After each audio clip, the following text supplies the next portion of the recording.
आम इंसान जब किसी साइकोलॉजिकल डॉक्टर जो होते हैं उनके पास जाता है, मनोविज्ञान तज्ञ होते हैं उनके पास जाता है, तो उसकी धारणा या उसके आजू बाजू वाले या समाज की धारणा ऐसी क्यों हो जाती है कि ये पागल है। जब बच्चा एडोलेसेंट एज में आता है तो बहुत सारे हार्मोनल चेंजेस होते हैं जिसकी वजह से उनमें चेंजेस होती है। फिजिकल ग्रोथ के साथ साथ मानसिक और इमोशनल सिम्टम्स भी दिखाई देते हैं। जैसे जैसे बच्चा बड़ा होने लगता है अपने को इंडिपेंडेंट समझने लगता है, उसको लगता है कि मुझे सब आता है और मैं सब कुछ कर सकता हूँ, तो मुझे हर चीज़ की आज़ादी मिलनी चाहिए। और इसके साथ साथ उसमें हिंसक प्रवृत्ति भी होने लगती है अगर उनके इन चेंजेस को हम अच्छे तरीके से चैनलाइज नहीं करें। और साथ साथ में ड्रग्स वगैरह की भी आदत होने लगती है।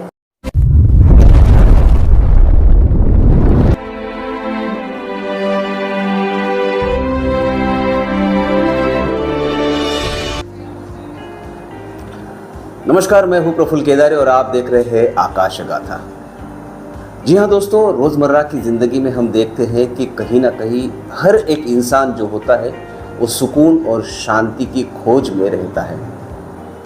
हमारी रोज़ की ज़िंदगी में हमारे शरीर के साथ साथ मन मस्तिष्क भी इतना थक जाता है कि कभी कभी उसके कारण हमें कई विकारों का सामना करना पड़ता है। जी हाँ, मेरे साथ है आज इसी बात पर चर्चा करने के लिए सुप्रसिद्ध मनोविकार तज्ञ और सामाजिक कार्यों में अग्रसर रहकर यहाँ के सेंट्रल हॉस्पिटल में भी लोगों को मानसिक उपचार देने का जो काम करती है, ऐसे डॉक्टर वर्षा दवानी हमारे बीच में है। आइए आज हम बात करते हैं हमारे मनों की विकार, उनके कारण क्या है, उन पर उपचार क्या है और इनसे हम स्वस्थ कैसे रहें और एक खुशहाल ज़िंदगी कैसे व्यतीत करें। डॉक्टर, आपका बहुत बहुत स्वागत करता हूँ हमारे इस प्रोग्राम में। Thank you Praful Kedare ji. Doctor, हम शुरुआत ही यहाँ से करते हैं कि आम इंसान जब किसी साइकोलॉजिकल डॉक्टर जो होते हैं उनके पास जाता है, मनोविज्ञान तज्ञ होते हैं उनके पास जाता है, तो उसकी धारणा या उसके आजू बाजू वाले या समाज की धारणा ऐसी क्यों हो जाती है कि ये पागल है। जी, आप सही बोल रहे हैं। ये सदियों से धारणा चलती आ रही है कि साइकेट्रिस्ट के पास सिर्फ पागल लोग ही जाते हैं। ऐसा कुछ नहीं है। हमको एक बात ये याद रखनी है कि हमारा दिमाग भी हमारे शरीर का अहम हिस्सा है। ये हमारे दिमाग को हम इंजन की जगह रख सकते हैं। जैसे गाड़ी को अच्छे से चलाने के लिए इंजन का सही होना ज़रूरी है, उसी तरह हमारे स्वास्थ्य में फिज़िकल हेल्थ के साथ साथ मेंटल हेल्थ, दिमाग को भी ठीक होना बहुत ज़रूरी है। जिस तरह से शरीर का रख रखाव करना चाहिए, उसी तरह हमको अपने दिमाग का, हमारे ब्रेन का भी ध्यान रखना बहुत ज़रूरी हो जाता है। और ऐसे कौन से कारण हैं कि जिसकी वजह से हम मेंटली डिस्टर्ब होते हैं या हम किसी डिप्रेशन में चले जाते हैं। जैसे हम अपने शरीर को रख रखाव करते हैं, अगर हम हमारे शरीर को पूरा दिन यूज़ करते रहे, हम पूरा दिन काम करते रहे, चलते रहे, तो शरीर थक जाता है। उसी तरह अगर हम अपने दिमाग पे एक्सेसिव बोझ डालें, एक्सेसिव प्रेशर डालें, जैसे सोचते रहे, टेंशन देते रहे, तनाव डालें, या किसी में आनुवंशिक भी होता है, तो उसकी वजह से हमारे ब्रेन में कुछ केमिकल्स होते हैं जिनका इम्बैलेंस हो जाता है, जिनको हम दिमाग के विटामिन्स भी बोल सकते हैं। इन न्यूरोट्रांसमीटर्स का इम्बैलेंस होने की वजह से बहुत सारी मानसिक बीमारियां हो सकती है। और इन सब का एक मुख्य कारण है आज के तान तनाव की ज़िंदगी। हम बिना सोचे समझे मटीरियलिस्टिक थिंग्स को लेने के चक्कर में भागते रहते हैं बिना आराम किए। तो शरीर के साथ साथ दिमाग के भी आराम की उतनी ही ज़रूरत है जितना शरीर को आराम देने की, नहीं तो मानसिक बीमारियां बढ़ती जाएंगी। नहीं, ये ज़्यादातर जैसे कि आपने कहा कि आनुवंशिक भी होते हैं, तो ऐसे कौन से लक्षण होते हैं कि हम बचपन से ही अगर बच्चों में पाए जाए तो उनमें सुधार करने के लिए क्या करना पड़ेगा हमें? शुरू से ही ऐसे लक्षण अगर हम बच्चों में देखें तो अगर बहुत डिफ़िकल्ट होता है जब तक, क्योंकि एक कारण नहीं है कि ये मानसिक बीमारियां होती है। सब कारण मिलके, जैसे आनुवंशिकता है, जैसे स्ट्रेस है, टेंशन है, जैसे एनवायरमेंटल फैक्टर्स है, बहुत सारे फैक्टर्स मिलके ये बीमारियां कर सकते हैं। फिर भी अगर हम बच्चों में देखें, बच्चों से शुरुआत करें, तो डेवलपमेंटल बीमारियां के लक्षण बच्चों में ज़्यादा देखने को मिलते हैं। जैसे इंटेलेक्चुअल डिसेबिलिटी है, ऑटिज़म डिसऑर्डर है, ADHD है, attention deficit hyper active disorder है। ये सब कुछ बीमारियां हैं जो बच्चों में देखते हैं। ऐसे बच्चे पढ़ाई में कमज़ोर होते हैं, एक जगह बैठते नहीं हैं, बहुत ज़्यादा शरारत करते हैं। किसी बच्चे को अपने घर से पैसे चुराने की आदत हो जाती है। या वो मारा मारी करते हैं, बाकी बच्चों के साथ एक स्कूल में बैठते नहीं हैं, कंटिन्यूस कंप्लेंट्स आते हैं टीचर्स की, घर से, बाकी बच्चों की। ये सब कुछ लक्षण हैं जो हमें बच्चों में देखने को मिलते हैं। फिर जैसे जैसे बच्चे बड़े होते हैं, वयस्कर बनते हैं, तो उनमें अलग से बीमारियां जैसे डिप्रेशन, एंजाइटी, साइकोसिस ये स्टार्ट होने लगती हैं। अलग अलग बीमारियों के अलग अलग लक्षण होते हैं, तो ये लक्षण के बारे में अवेयरनेस इंक्रीज़ करना बहुत ज़रूरी है। अगर वक्त पर हम उसका इलाज न करें तो ये बच्चे हिंसक बन जाते हैं। बिल्कुल बन जाते हैं। अभी रिसेंटली अभी हमने देखा होगा, एक नेटफ्लिक्स पे एक वेब सीरीज़ ट्रेंड हो रही है एडोलेसेंट, उसमें दिखाया गया है कि अगर बच्चों को, अगर घर का एनवायरनमेंट भी बहुत मैटर करता है, घर का एनवायरनमेंट अगर शांत है, बहुत बार हम क्या होता है कि बच्चों को, हम गुस्सा होते हैं तो हम भी गुस्सा होने लगते हैं, हम रिएक्ट करने लगते हैं। हमें रिएक्ट नहीं, रिस्पॉन्ड करना बहुत ज़रूरी है। तो अगर बच्चों को शुरू से ही घर का शांत एटमॉस्फेयर मिले, बच्चों को किस तरह से बिहेव करना है, क्योंकि बच्चे वही सीखते हैं जो बड़े करते हैं। हम उन्हें कितना भी समझाएं, वो सीखते वही है जो अपने बड़ों को देखते हैं। तो हम बच्चों को उस ढंग से धीरे धीरे डाल सकते हैं ताकि ये हिंसक प्रवृत्ति बच्चों में बहुत कम हो सके। टीन एज में जब लड़कियां आती है तो उनमें शारीरिक बदलाव के साथ साथ मानसिक बदलाव कौन से होते हैं, और उस वक्त में हमारी फैमिली हो या समाज हो, उनकी क्या जिम्मेदारी बनती है कि एक लड़की को हम किस तरह से संभालें? जी, ये जो आप बोल रहे हैं ना कि ये लड़कियों में होती है, तो ये जो शारीरिक और मानसिक बदलाव है ना, वो लड़कियों के साथ साथ लड़कों में ही होते हैं। अच्छा। सिर्फ लड़कियों में क्या होता है कि हमें वो, उनके जो शरीर में चेंजेस होती है वो हमें दिखती है, पर लड़कों के शरीर में जो चेंजेस होती है वो हमें दिखती नहीं है। पर दोनों में समान तरीके से फिज़िकल और इमोशनल चेंजेस होती है, जो हार्मोनल चेंजेस की वजह से होती है। जब बच्चा एडोलेसेंट एज में आता है तो बहुत सारे हार्मोनल चेंजेस होते हैं जिसकी वजह से उनमें चेंजेस होती है। फिज़िकल ग्रोथ के साथ साथ मानसिक और इमोशनल सिम्टम्स भी दिखाई देते हैं। जैसे जैसे बच्चा बड़ा होने लगता है, अपने को इंडिपेंडेंट समझने लगता है, उसको लगता है कि मुझे सब आता है और मैं सब कुछ कर सकता हूँ, तो मुझे हर चीज़ की आज़ादी मिलनी चाहिए। और इसके साथ साथ उसमें हिंसक प्रवृत्ति भी होने लगती है अगर उनके इन चेंजेस को हम अच्छे तरीके से चैनलाइज नहीं करें। और साथ साथ में ड्रग्स वगैरह की भी आदत होने लगती है। तो इसलिए बहुत ज़रूरी है कि जब बच्चों में ऐसे चेंजेस आती है तो हम उन्हें बराबर चैनलाइज करें। वही मैं पूछ रहा था, जैसे कि आपने ड्रग्स का यहाँ पर उल्लेख किया है, तो ऐसे कौन सी कारण हो सकते हैं कि नई पीढ़ी जो है वो व्यसनाधीनता की तरफ आकृष्ट होती नज़र आ रही है? क्या होता है कि आजकल जैसे कि न्यूक्लियर फैमिलीज हो गई है और दोनों पेरेंट्स वर्किंग होते हैं, घर पे रहते हैं पेरेंट्स और बच्चे, तो बच्चों के पास बच्चों को देने के लिए माँ बाप के पास समय नहीं है। वो उनकी हर ज़रूरत की चीज़ खरीद के देते हैं, पर उनके साथ बैठ के बातें करना, उनके मन की बात समझना, उनको समझाना, अगर उनमें कुछ इमोशनल चेंजेस होती है, कुछ परेशानी होती है, तो उनको सुनने की, उनमें बच्चों की रिक्वायरमेंट खाली पैसे नहीं होती। बिल्कुल, उनका मेन रिक्वायरमेंट अगर हम माने तो उनको समझने की बहुत ज़रूरत होती है। आजकल जैसे मैंने पहले भी कहा कि हम बच्चों को रिएक्ट करते हैं, अगर बच्चे ने कुछ कहा तो हमें भी गुस्सा आता है कि ऐसे कैसे, बच्चा है उसको हमारी सुननी चाहिए। हम तो अपने माँ बाप की अब भी सुनते हैं, लेकिन हमारे बच्चे नहीं सुनते हैं। तो ये धारणा हमें चेंज करनी है। ज़माना बदल गया है, आज बच्चों के पास सोशल मीडिया की वजह से हर चीज़ उनके थंब पे है, उनकी आंखों के सामने है।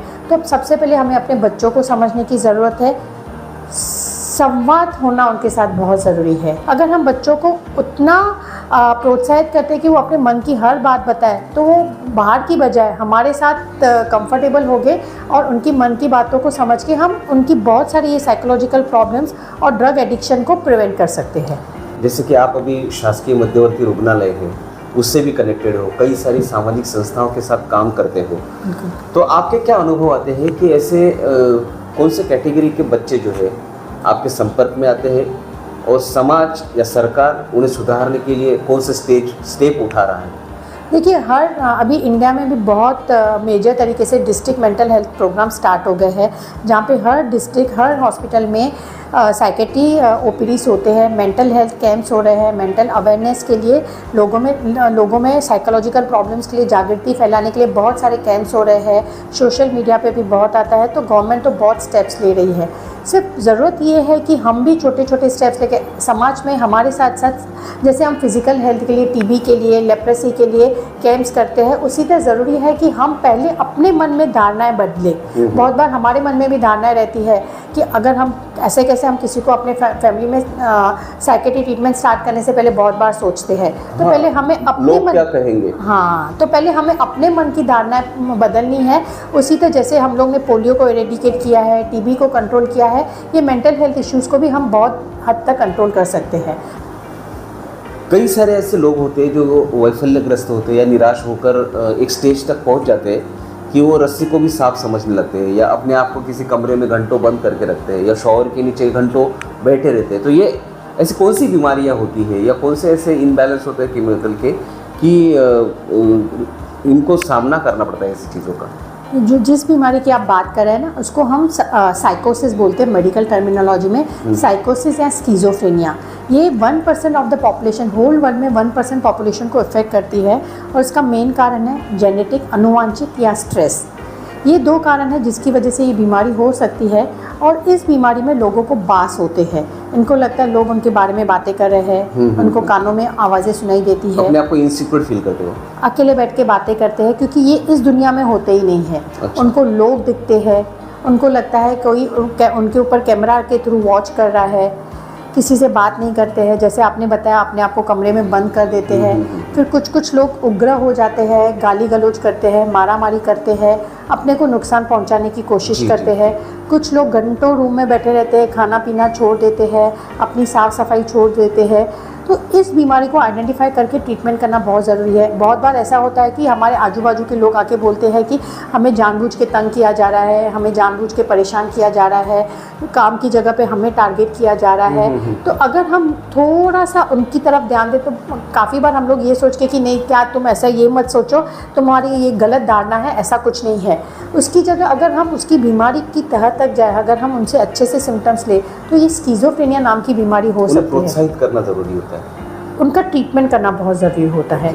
अगर ये एक केमिकल इम्बैलेंस है, तो ट्रीटमेंट किस काउंसलिंग के थ्रू होता है या दवाइयों के माध्यम से? दोनों।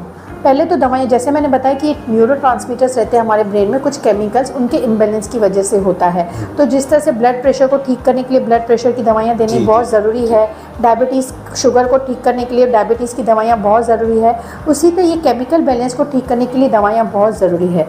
और भी बहुत सारी तरीके, एक बार पेशेंट थोड़ा कंट्रोल में आ जाए तो हम उन्हें काउंसलिंग करवा सकते हैं, लाइफस्टाइल मॉडिफिकेशंस, ये सब कर सकते हैं। तो ये बच्चे फिर से खुशहाल ज़िंदगी जी सकते हैं, बच्चे हो या बड़े हो, ये सोशली इंटीग्रेट हो सकते हैं, अपनी लाइफ को नॉर्मली बिता सकते हैं। आमतौर पर देखते हैं कि बच्चे जो होते हैं वो पढ़ाई में बहुत कमज़ोर होते हैं या पढ़ाई से डरते हैं। तो अगर उनको पढ़ाई में उनका कंसंट्रेशन बढ़ाना हो या उनका कॉन्फिडेंस बढ़ाना हो, तो किस तरह के उपाय हमें करने होते हैं? देखिए, बच्चे पढ़ाई में कमज़ोर होते हैं, उसके काफ़ी कारण होते हैं। एक तो डेवलपमेंटल कारण होते हैं, जिसे हम मंद बुद्धि बोलते हैं, इंटेलेक्चुअल डिसेबिलिटी। फिर ऑटिज़म स्पेक्ट्रम डिसऑर्डर होता है, फिर ADHD रहती है, बहुत सारे कारण होते हैं। ये हो गए डेवलपमेंटल कारण, जिनको हम बचपन में ही आइडेंटिफाई करके अगर उनके ऊपर काम करना शुरू कर दे, जैसे उनके लिए दवाइयाँ हैं, उनके लिए बहुत सारे थेरेपीज़ है, वो ज़रूरी है। फिर जैसे बच्चे बड़े बड़े होते हैं, काफ़ी बच्चे स्कूल जाना प्रेफर नहीं करते, उनमें टेंशन होता है, घर का वातावरण सही नहीं हो, स्कूल में कुछ परेशानी हो रही हो, या उन अपने आप को वो डिप्रेशन में हो, एंजाइटी हो।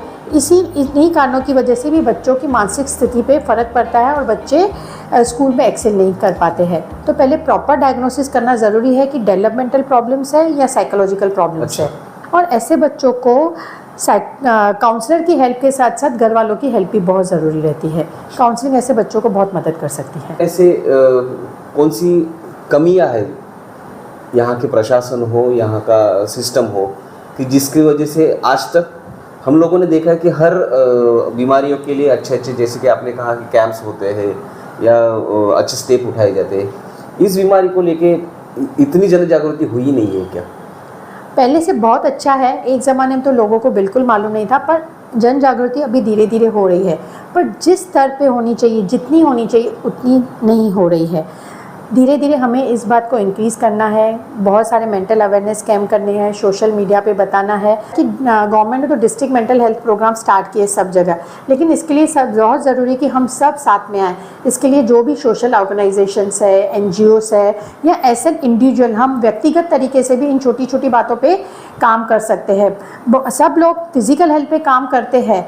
जब कैंप्स लगते हैं तो मेन स्ट्रेस फिजिकल हेल्थ पे होता है, लेकिन अगर मेंटल हेल्थ पे भी हम ध्यान दें, जो ऑर्गेनाइजेशंस कैंप्स ऑर्गेनाइज करती है या एनजीओस है या गवर्नमेंट, वो जैसे बोलते हैं ना कि एक हाथ मिला के गवर्नमेंट और सोशल ऑर्गेनाइजेशन जैसे बाकी की बीमारियों को इरेडिकेट किया है, टीबी को कम किया है, एचआईवी को कंट्रोल में किया है, पोलियो को कंट्रोल में किया है, उसी तरह अगर दोनों के हाथ मिल जाए तो फिर ये बीमारियों को भी हम बहुत हद तक कंट्रोल में रख सकते हैं।